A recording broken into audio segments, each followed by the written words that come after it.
হ্যাঁ, দিনটি ২২শে জানুয়ারি। এতদিন পরে দিচ্ছি কারণ আমার এত ঠান্ডা লেগেছিল আমি কথা বলতে পারছিলাম না। তো ভাবলাম আজকে একটু বলেই দিই। ঠান্ডাটা যখন কমেই আছে তো সবাই মানিয়ে নিও প্লিজ।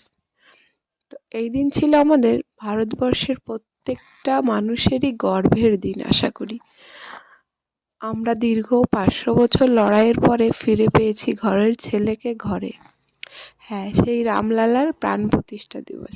তাই আমরাও বাড়িতে একটু পুজো আচ্চা করে সন্ধ্যাবেলায় একটু আমরা দীপাবলি উদযাপন করলাম, যেটা আমার মনে হয় প্রত্যেকটা মানুষই আমরা করেছি। এটা আমাদের একটা গর্বের দিন।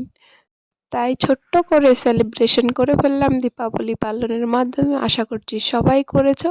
আর লাড্ডু বুড়ি লাড্ডু খেতেও শুরু করে দিয়েছে পুজো দেওয়া মাত্রই। তো সবাই ভালো থেকো, এখনকার মতো টাটা, আবার দেখা হবে খুব শিগগির।